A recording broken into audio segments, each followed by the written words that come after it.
Assalamualaikum teman-teman, perkenalkan nama saya Rahel Alicia, asal saya dari Jakarta Utara, dari Prodi Pendidikan Geografi.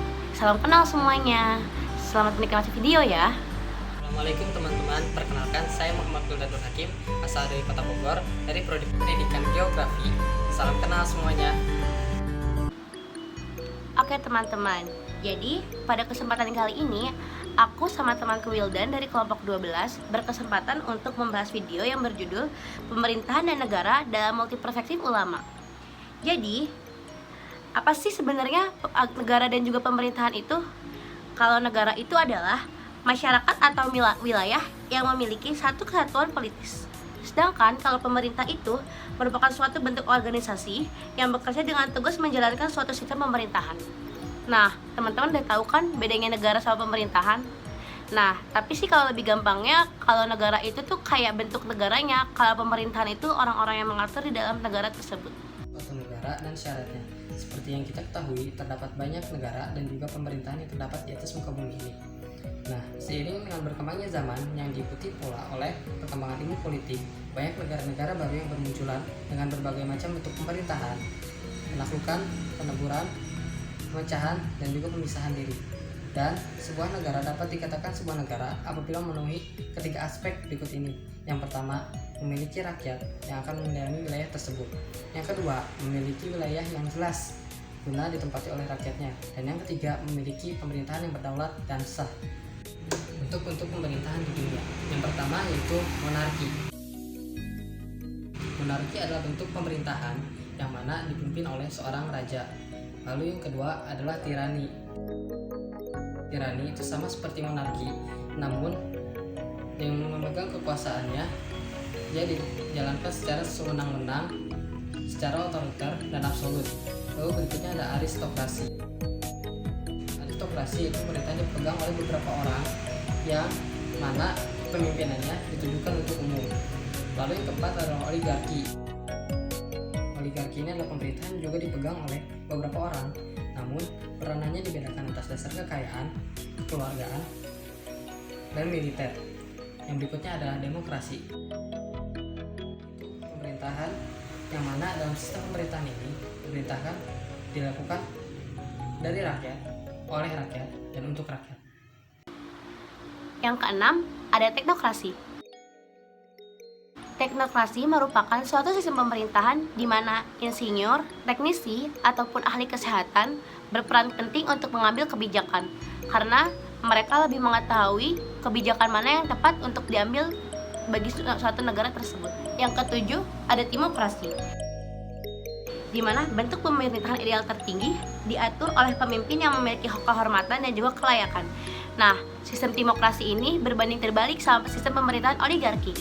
Yang kedelapan, ada kleptokrasi.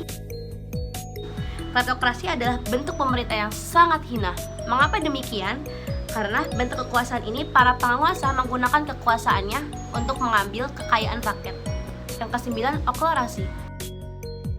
Oklerasi di mana suatu pemerintahan dipimpin oleh pemerintahan tidak legal.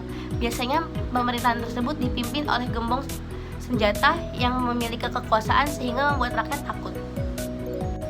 Nah, yang terakhir ke-10 ada plutokrasi. Plutokrasi di mana sebuah kepemimpinan suatu negara dipimpin oleh orang-orang yang hanya memiliki jabatan tinggi atau kekayaan. Jadi suatu negara tersebut akan tertimpa suatu ketimpangan sosial yang sangat amat nyata. Nah, dari ke-10 sistem pemerintahan tersebut, Indonesia menggunakan sistem pemerintahan demokrasi, di mana katanya di Indonesia rakyat memiliki hak yang sangat besar untuk memegang pemerintahan. Namun, seiring berjalannya waktu, banyak dari rakyat negara Indonesia yang ingin merubah tatanan pemerintahan di Indonesia dari pemerintahan demokrasi menuju pemerintahan Islami. Mengapa demikian?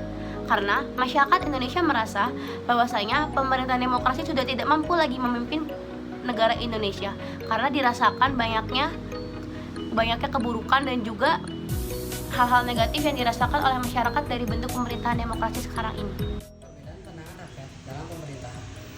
Karena terdapat perbedaan cara pandang dan keinginan rakyat di dalam pemerintahan, hal ini dapat mengakibatkan lahirnya ketegangan politik, ideologi, polemik tentang secular state yang memperlihatkan bahwa persoalan hubungan negara dan agama menjadi bidang kajian yang penting. Multiperspektif ulama dalam pemerintahan negara.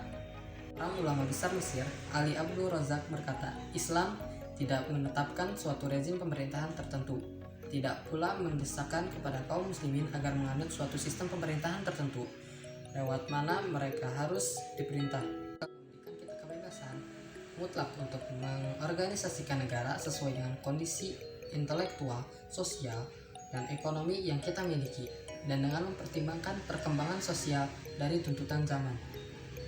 Dinilai sebagai seorang pemikir Islam yang cukup kontroversial, pertanyaan ini masih bisa diterima akal dan sejalan dengan surat Asy-Syura ayat 38 yang artinya, dan bagi orang-orang yang menerima, mematuhi seruan Tuhan dan melaksanakan sholat, sedang urusan mereka diputuskan dalam musyawarah antara mereka, dan mereka menginfakkan sebagian dari rezeki yang kami berikan kepada mereka.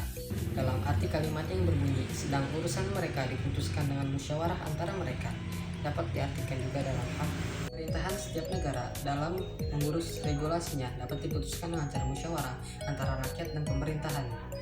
Asal tidak keluar dari hal-hal yang diperbolehkan dan dilarang oleh agama Islam. Oleh sebab itu, Islam sebenarnya apabila diyakini dan benar merupakan sebuah agama yang sangat fleksibel dan dinamis mengikuti perkembangan zaman. Menambahkan pandangan ulama tentang pemerintahan di Indonesia, bahkan menurut kesepakatan Deklarasi Nahdlatul Ulama ke-26 pada tahun 1984, terdapat deklarasi yang berbunyi, penerimaan dan pengamalan Pancasila merupakan perwujudan dari upaya umat Islam Indonesia untuk menjalankan syariat agama. Mengapa demikian? Karena sudah jelas dijelaskan dalam Pancasila di sila pertama yang berbunyi ketuhanan yang Maha Esa, berarti semua rakyat Indonesia harus memiliki Tuhan, termasuk agama Islam. Dan kita sebagai umat Islam harus menjalankan syariat agama dengan sebaik-baiknya untuk mengamini sila pertama, yaitu ketuhanan yang Maha Esa. Nah, sebagai rakyat Indonesia, semoga selalu dapat bisa mengambil hal positif dari perspektif para ulama.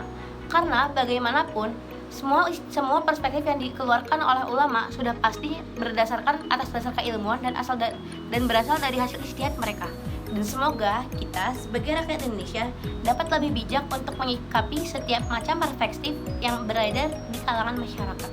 Assalamualaikum warahmatullahi wabarakatuh.